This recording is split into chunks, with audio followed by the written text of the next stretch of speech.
देखिए प्यारे बच्चों, आज हम बात करेंगे wavelength of emitted radiation in hydrogen spectra.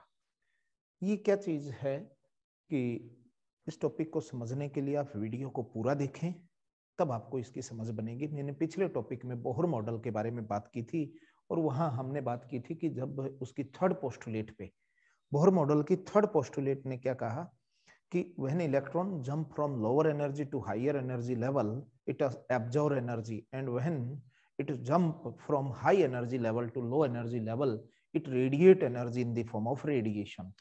तो यहाँ हम बात करते हैं कि मान लीजिए ये हमारा एक एटम का न्यूक्लियस है, ये न्यूक्लियस है, ये एक एनर्जी लेवल N1 है, ये दूसरा हाई एनर्जी लेवल N2 है।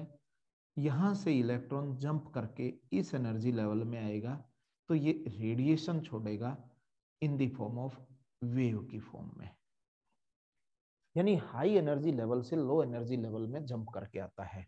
तो हम इसकी थ्योरी लिख सकते हैं, let us consider an electron jump from high energy level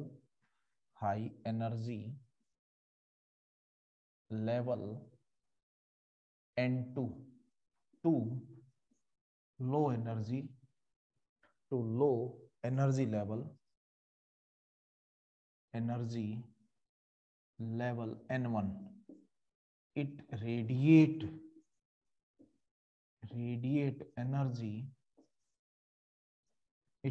energy in the form of EM wave, as En2, जो हमारी एनर्जी निकलेगी वो En2 minus En1 is equal to h nu और एच सी अपॉन लैम्डा। ये first equation हमने नाम दे दी by using Bohr third postulate. हमने बोहर की थर्ड पोस्टुलेट को यूज किया, but we know that energy in nth energy level is equal to क्या होती थी, m z स्क्वायर e की 4 upon 8 n square h square epsilon 0 square. ये हमने बोहर की एनर्जी निकाली थी किसी भी nth एनर्जी लेवल में। we know that energy in nth orbit is, ये एनर्जी हमने nth ऑर्बिट में निकाली थी और इसको रीअरेंज कर सकते हैं minus Z square upon n square into, आप ऐसे लिख सकते हो m e की 4 upon 8 epsilon 0 square h square. और ये आपका देखेंगे कांस्टेंट बन जाता है, जिस कांस्टेंट को मैं एक नाम दे देता हूं E n is equal to minus Z square upon n square, और इसका नाम मैं एक आर डैश कांस्टेंट दे देता हूं। Here R dash is equal to m e square upon 8 epsilon square h square. और जब ये वैल्यू रखोगे, m क्या है, mass of electron, e charge of electron e की पावर 4 सॉरी 8 कांस्टेंट हो गया, epsilon naught relative permittivity in free space, h Planck constant. जब इनकी वैल्यू रखते हैं तो आपकी वैल्यू 2.179 इंटू 10⁻⁻18 जूल, कितनी वैल्यू मिलती है हमें, 10⁻⁻18 जूल। ये वैल्यू प्राप्त होती है हमें कांस्टेंट वैल्यू। तो इस इक्वेशन का हम यूज कर सकते हैं। हम क्या कहेंगे, एनर्जी ऑफ N2 ऑर्बिट क्या बन जाएगी, E N2 is equal to minus R dash Z square upon N2 का स्क्वायर और 4 n1 ऑर्बिट इज En1 नाम दे दें इसका, और En1 क्या हो जाएगा minus R dash Z square upon n1 का स्केयर। ये हमने दो वैल्यू निकाल ली। इन दोनों वैल्यू को, इसको और इसको हम कहाँ रख देंगे, पुट इनटू फर्स्ट इक्वेशन। जब हम इसको एक बार इसका स्क्रीनशॉट ले लें आप, फिर मैं फर्स्ट इक्वेशन में पुट कर देता हूं। देखिए स्क्रीनशॉट ले लिया होगा आपने। मैं इन वैल्यू को पुट करता हूं फर्स्ट इक्वेशन में। Put into equation first. ये फर्स्ट इक्वेशन है आपकी। En2 की वैल्यू ये पुट कीजिए।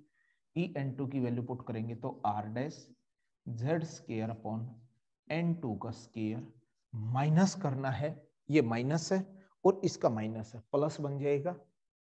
प्लस में R dash Z square upon n1 का square is equal to hc upon lambda.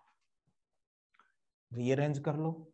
हम इसको इधर ले आए तो ये कैसे बन जाएगा, hc upon lambda is equal to Z square upon Z square R dash Z square common ले लिया जाए तो ये हमारा बचेगा 1 अपॉन n2 का स्केयर माइनस में, और प्लस में 1 अपॉन n1 का स्केयर। इस तरह की हमारी ये वैल्यू बन जाएगी। आप इसका एक बार स्क्रीनशॉट ले सकते हैं। तो जैसे ही आप स्क्रीनशॉट लेंगे तो आप पाएंगे n1 प्लस का हो गया और n2 माइनस का। और भी इसको आगे रीअरेंज कर सकते हैं हम। कैसे रीअरेंज कर सकते हैं, 1 upon lambda is equal to h c को इसके नीचे ले जाओ, R dash upon h c Z square is equal to, ये n1 वाला पहले लिख लो प्लस का है, n1 स्केयर माइनस n2 का होल ऑफ स्केयर। ये आपकी इक्वेशन इस तरीके से आपको मिलेगी। एक बार इसका स्क्रीनशॉट ले लें। ये वेवलेंथ का फॉर्मूला है। मैं इसको थोड़ा सा और रीअरेंज करता हूं। देखिए आप, जैसे ही हमने यहां इस वैल्यू को ऑब्टेन किया तो हम इसको किस तरीके से रीअरेंज करेंगे। अब हम देख लेते हैं इसको कि वेवलेंथ का जो फॉर्मूला हमारा मिला 1 upon lambda is equal to, इसको एक नया कांस्टेंट नाम दे दिया r। इस पूरी वैल्यू को हमने r नाम दे दिया। ये z स्केयर हो गया, ये 1 अपॉन n1 का स्केयर माइनस 1 अपॉन n2 का square. Here r is equal to r dash upon h c, और इसको बोलते हैं हम रीडबर्ग कांस्टेंट। इसका नाम है रीडबर्ग कांस्टेंट, RYDBERG कांस्टेंट। रीडबर्ग कांस्टेंट इस r को बोलते हैं। और जो ये r रीडबर्ग कांस्टेंट लिया है, इसकी जो वैल्यू होती है 1.097, जो r की वैल्यू है 1.097 इंटू 10⁻⁷ मीटर इनवर्स होती है। बहुत इंपॉर्टेंट वैल्यू है ये वैल्यू इसकी होती है। तो हम इस वैल्यू को इस तरीके से लिख सकते हैं। और जब इसको इसमें पुट करेंगे तो 4 हाइड्रोजन एटम, देखिए 4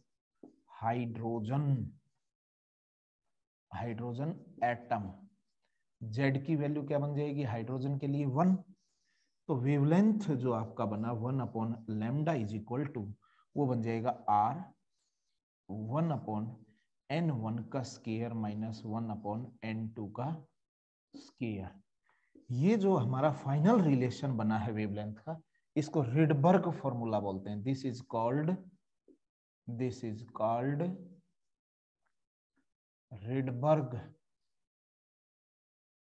रीडबर्ग फॉर्मूला। तो अगर आपसे क्वेश्चन पूछ लिया जाए, इसका एक बार स्क्रीनशॉट ले लें ताकि आप नोट्स बना लेंगे। बड़े अच्छे शानदार नोट्स बनाने हैं। हमारे चैनल की एक विशेषता ये भी है कि यहाँ पर आपको एक ही जगह पे आपको एक्सप्लेनेशन प्लस नोट्स मिलते हैं। तो आप इसको इस तरीके से नोट कर सकते हैं। आपके क्वेश्चन पूछ लिया जाए कि रीडबर्ग फॉर्मूला ड्राइव कीजिए, तो आप इस तरीके से कर देंगे। ये भी क्वेश्चन पूछा जा सकता है कि during the transition of electron for hydrogen atom, the radiation emitted, find out the wavelength of emitted radiation, तो भी आप यही रिलेशन निकाल लेंगे।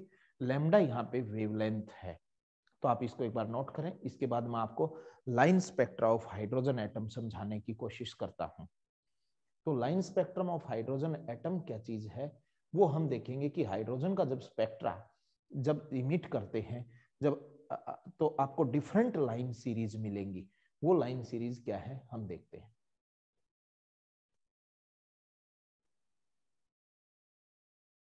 देखिए, हमने जब हाइड्रोजन एटम के लिए ट्रांजिशन पढ़ी, ट्रांजिशन का मतलब होता है कि जो इलेक्ट्रॉन है हमारे हाई एनर्जी लेवल से लो एनर्जी लेवल में आते हैं। देखिए, हम यहाँ एक एनर्जी लेवल बनाने की कोशिश करते हैं। ये हमारा फर्स्ट एनर्जी लेवल है जिसका नाम दिया मैंने N1। ये मैंने सेकंड एनर्जी लेवल लिया N2। ये प्रिंसिप ये N3। ये नाम दे दिया मैंने N4। इसका नाम है N5। ये है N6। ये है आपका N7। ये इंक्रीजिंग ऑर्डर में ऐसे करके ये फाइनल चला गया N is equal to infinity. Energy इस डायरेक्शन में जब आप एक्सप्लेन करेंगे, एनर्जी को En को इस डायरेक्शन में एक्सप्लेन करेंगे, तो एनर्जी का जो फॉर्मूला है, we know that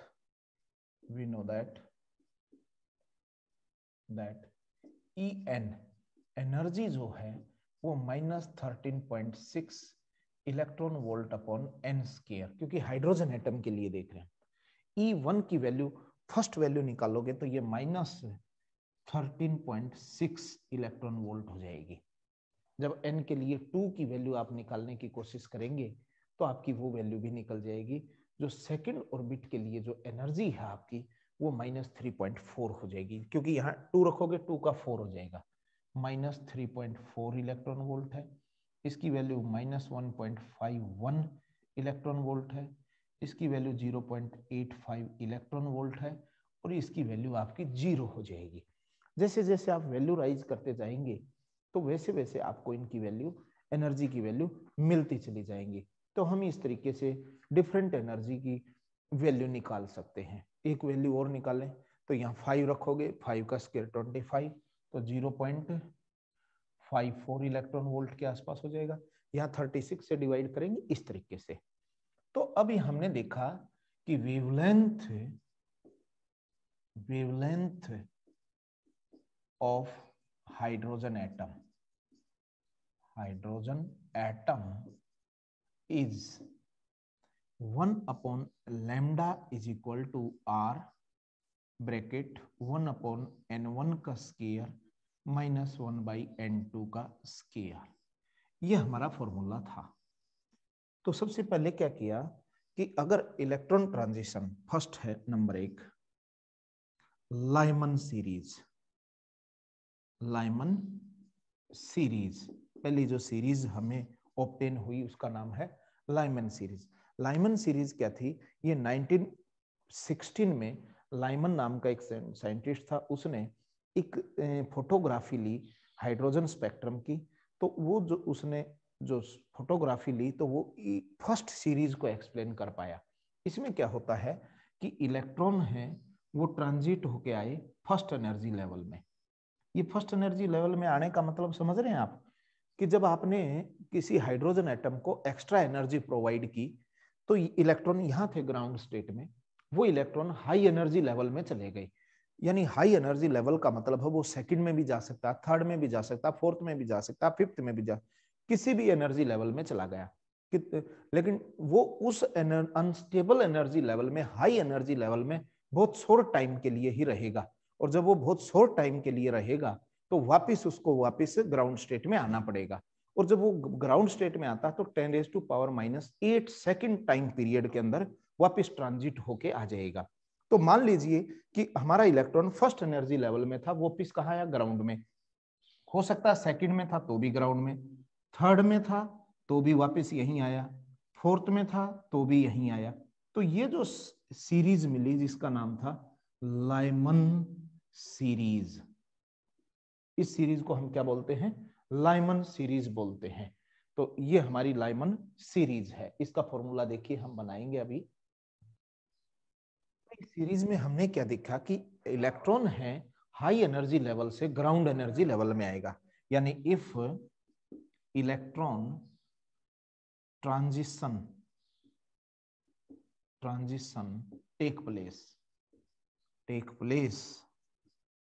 take place from higher energy level n2 बराबर है 2 3 4 dash dash infinite to low energy level n1 is equal to 1, then अगर हाई एनर्जी लेवल से फर्स्ट में आते हैं तो लैम्डा की वैल्यू है लैम्डा एल, नाम लिख दिया, एल स्टैंड फॉर लाइमन। ये बन जाएगा हमारा आर रिडबर्ग कांस्टेंट 1/1 का स्केयर माइनस n2 का स्केयर, यहाँ n2 का स्केयर बन जाएगा। तो n2 की जो वैल्यू होगी हमारी वो 2 3 4 5 अप टू इन्फिनिटी कोई भी वैल्यू हो सकती है।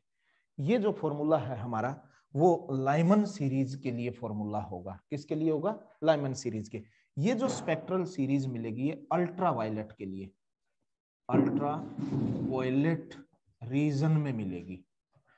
ये इंपॉर्टेंट बात है कि ये जो सीरीज मिलती है आपको वो स्पेक्ट्रम के अल्ट्रा वायलेट रीजन में मिलती है। तो जो ईएम स्पेक्ट्रम होता है, इलेक्ट्रोमैग्नेटिक स्पेक्ट्रम, अगर लाइमन सीरीज पूछे तो ये फॉर्मूला आप अप्लाई करेंगे 1/λ L, L stand for Lyman, R Rydberg constant है, मैं यहां लिख देता हूं आर की वैल्यू कि रिडबर्ग कांस्टेंट की वैल्यू 1.09710⁻⁷ पर मीटर है। ये इसकी वैल्यू होती है। तो यहाँ n2 की वैल्यू अगर वो सेकंड एनर्जी लेवल से आता तो n की वैल्यू 2 रख देंगे यहाँ पे, अगर वो थर्ड से आता है तो n2 की जगह वैल्यू थर्ड रख देंगे, अगर वो फिफ्थ से आता है तो 5 रख देंगे। इस तरीके से आप लाइमन सीरीज की डिफरेंट लाइन की वेवलेंथ कैलकुलेट कर सकते हैं। अब अगर इलेक्ट्रॉन ट्रांजिशन हमारी हाई एनर्जी लेवल से सेकंड में आती है, जैसे ये थर्ड एनर्जी लेवल से सेकंड में आता है, थर्ड एनर्जी लेवल से सेकंड में आता है, या फोर्थ से सेकंड में आ जाए, फिफ्थ से सेकंड में आ जाए, या किसी भी हायर एनर्जी लेवल से अगर ये सेकंड में आता है तो यहाँ जो आपकी सीरीज बनेगी उस सीरीज का नाम है बामर सीरीज। उस सीरीज का क्या नाम हो जाएगा? ये जो सीरीज है ये है बामर सीरीज, बाल्मर सीरीज। तो यहां जो फॉर्मूला बनाएंगे यहां क्या होगा, यहाँ n1 की वैल्यू तो 2 रखनी है और n2 की जो वैल्यू होंगी वो 3 4 5 6 और अप टू इन्फिनिटी। तो फॉर्मूला क्या बन जाएगा? 1/λb is equal to Rydberg constant 1/n1 की जगह 2 का स्केयर माइनस यहाँ जाएगा n2 का स्केयर, और n2 की वैल्यू मैंने बता दी 3 4 5 6 अप टू इन्फिनिटी। और इसकी इंपॉर्टेंट बात यह है कि ये जो आपका विजिबल रीजन में लाई करेगा, विजिबल रीजन में लाई करेगा, ये स्पेक्ट्रा विजिबल रीजन में, और ये किसमें था? अल्ट्रावायलेट रीजन में। ये किसमें करेगा? विजिबल स्पेक्ट्रा, विजिबल रीजन में। और तीसरी जो श्रेणी, जो सीरीज आएगी हमारी, वो सीरीज होती है पाश्चन सीरीज। कौन सी सीरीज हो जाएगी?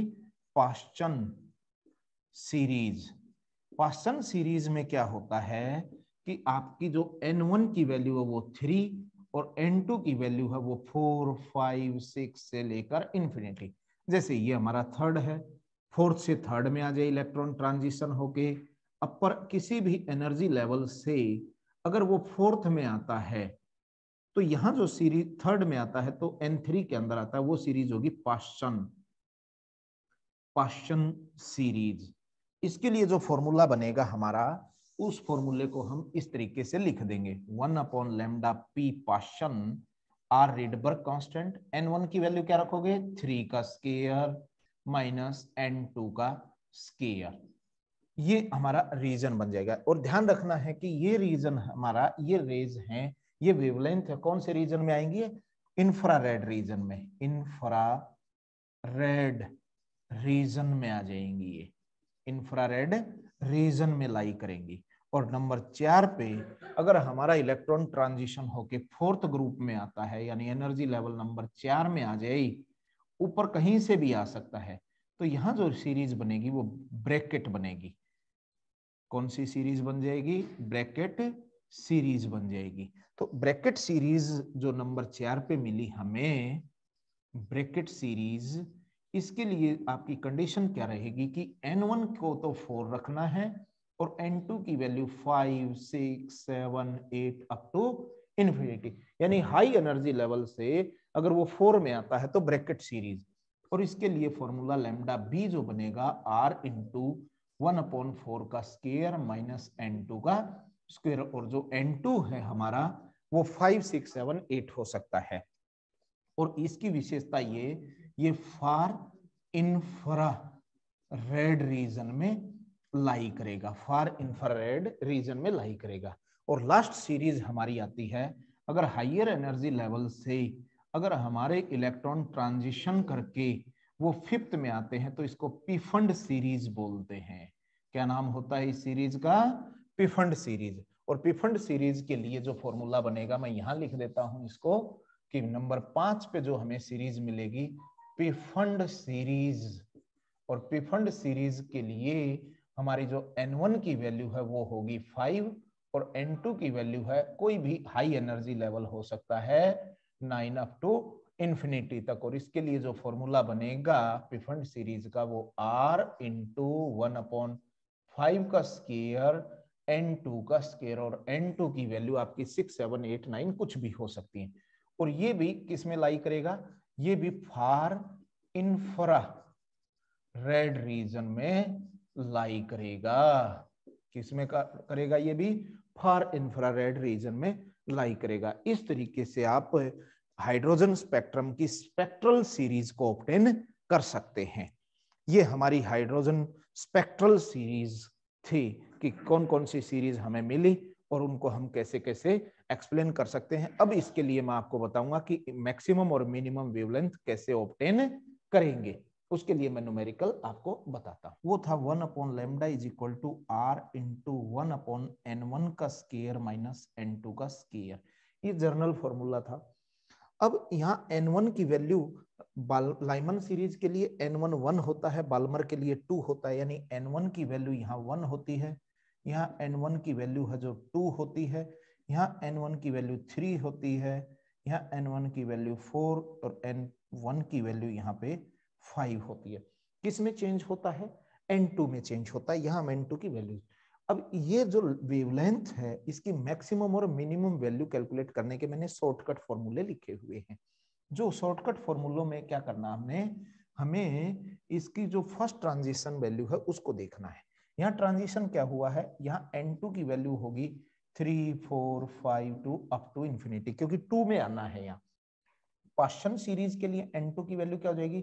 4, 5, 6, 7 अप टू इंफिनिटी, क्योंकि यहाँ आना किस में है इलेक्ट्रॉन को? हाई एनर्जी लेवल से 3 में आना है। और यहाँ n2 की जो वैल्यू पुट की जाएगी वो 5, 6, 7, 8, 9 और अप टू इंफिनिटी। और यहाँ n2 की वैल्यू है वो 6, 7, 8, 9 अप टू इंफिनिटी होती है। तो मैक्सिमम और मिनिमम वेवलेंथ ऑब्टेन करनी हो, ध्यान रखना है जब भी आपको किसी भी सीरीज के लिए आपको मैक्सिमम, यहाँ मैं जर्नल फॉर्मूला लिखूं 1/λ is equal to r into 1/n1 का स्क्वायर 1/n2 का स्क्वायर। ये है जर्नल फॉर्मूला। जब भी आपको मिनिमम वैल्यू ऑब्टेन करनी हो, जब मिनिमम वैल्यू ऑब्टेन करते हैं तो याद रखना कि हमेशा आपको क्या करना होता है कि हमेशा आपको जो n2 की वैल्यू है मिनिमम ऑब्टेन करने के लिए आपको इन्फिनिटी वैल्यू पुट करनी पड़ेगी। कौन सी वैल्यू पुट करनी पड़ेगी? आपको इन्फिनिटी वैल्यू पुट करनी पड़ेगी n2 का वैल्यू, तब आपको जो वेवलेंथ मिलेगी वो मिनिमम मिलेगी। तो मिनिमम वेवलेंथ के लिए मैंने वैसे जर्नल सूत्र बना रखा है यहाँ पे, और जो जर्नल फॉर्मूला बनाया हुआ है वो n और r की फॉर्म में बना रखा है। और ये मैक्सिमम के लिए जो यहाँ n की वैल्यू है वो n की वैल्यू आपकी 1, 2, 3, 4 और 5 है। इसके लिए जो मैक्सिमम वेवलेंथ का जो मैंने फॉर्मूला बनाया है n square into n plus 1 का स्क्वायर, मैं यहाँ लिख देता हूँ n square into n plus 1 का whole square upon 2n+1 into R है। ये मैंने अलग से फॉर्मूला लिख के बता दिया। यहाँ जो आप n की वैल्यू रखेंगे वो n की वैल्यू है वो n1 होता है। ये फॉर्मूले आपने कैसे ऑब्टेन किए हैं? ये फॉर्मूले ऑब्टेन करने के लिए n1 को तो n रखा हुआ है और n2 को n+1 रख के मैंने बनाए हैं। ये जर्नल फॉर्मूले बन जाएंगे। ये कब है? जब हमें मैक्सिमम लेना हो। ये मैक्सिमम लेना हो, ये लैम्डा मैक्स के लिए ये वैल्यू रखी जाती है। और मिनिमम के लिए आपको ध्यान है, लैम्डा मिनिमम आपको मिलना हो तो लैम्डा मिनिमम के लिए क्या होगा, n1 की वैल्यू तो n है और n2 की वैल्यू इंफिनिटी रखते हैं। ये दो बातें आपको ध्यान रखनी है। जैसे ये दो बातें रखेंगे आपको मैक्सिमम और मिनिमम की वैल्यू निकल जाएंगी। अब यहाँ देखिए, लाइमन सीरीज के लिए n1 की वैल्यू क्या है? n1 की वैल्यू है n और n2 की वैल्यू है n+1। जब इस फॉर्मूले को रखते हैं इस सीरीज के अंदर तो आपको जो मैक्सिमम वैल्यू मिलेगी 4/3r मिलेगी। ये लैम्डा मैक्स क्या हो जाएगी? 4/3r। आप रख के भी देख सकते हैं, n को 1 पुट करके देख ले। जैसे ही 1 पुट करेंगे आपको ये वैल्यू मिल जाएगी। यहाँ n को 2 पुट करके देखो। जब आप 2 वैल्यू पुट करोगे n को तो आपको मिलेगा 36/5r। ये r नीचे है, इसमें क्या मिल जाएगा? 36/5r लैम्डा मैक्सिमम मिल जाएगा।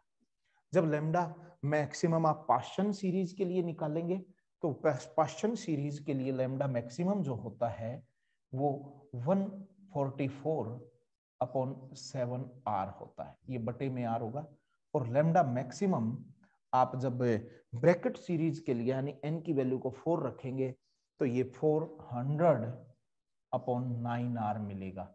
और जब आप लास्ट रिफंड के लिए मैक्सिमम वैल्यू निकालते हैं तो उस समय आपको 900/11 मिलेगा, 11r मिलेगा। ये वैल्यू पुट कर सकते हो। यहाँ n को इस फॉर्मूले में n को 1 पुट करो बामर के लिए, 2 पुट करो इसके लिए बामर के लिए, 1 पुट करो लाइमन के लिए, तो आपको इस तरीके से वैल्यू मिल जाए।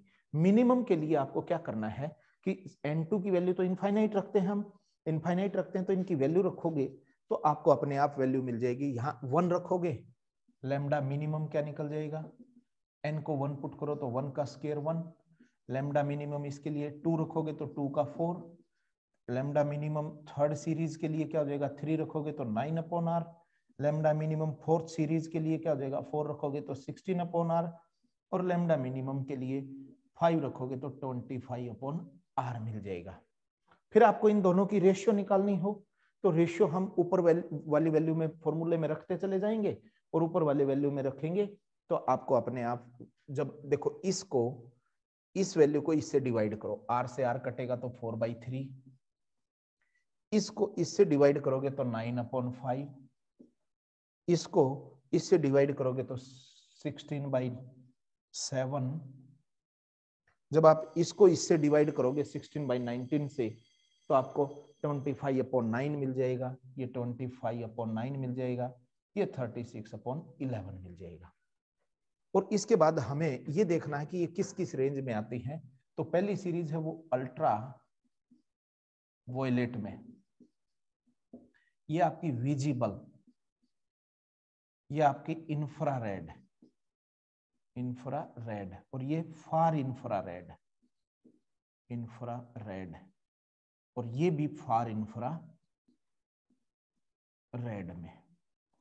ये आपकी पूरी टेबल मैंने बना दी है, इस टेबल से आप कैलकुलेट कर सकते हैं। जब आपको मैक्सिमम निकालना हो तो अगर आपको ये फॉर्मूला ध्यान है तो अच्छी बात है, अगर ये फॉर्मूला आपको ध्यान नहीं है तो आप n1 को तो n रखें और n2 को n+1 रख दें तो आपको मैक्सिमम वैल्यू मिल जाएगी। जब आपको मिनिमम निकालनी हो n1 को 1 रखो और n2 को इनफाइनाइट रख के आप फॉर्मूले जनरेट कर सकते हैं। आप इसका स्क्रीनशॉट ले लें और आप इस तरीके से आप स्पेक्ट्रल सीरीज के वैल्यू कैलकुलेट कर सकते हैं। एक टॉपिक और इसका मैं लास्ट टॉपिक लेके आऊंगा आप सबके लिए ताकि आप इसके बारे में अपनी अच्छी सी समझ पैदा कर सकें। एक टॉपिक और लास्ट लेके आऊंगा। अगर आपको ये हमारा वीडियो अच्छा लगा तो आप इस चैनल को सब्सक्राइब करें, शेयर करें, ज़्यादा से ज़्यादा बच्चों को इसका बेनिफिट मिले।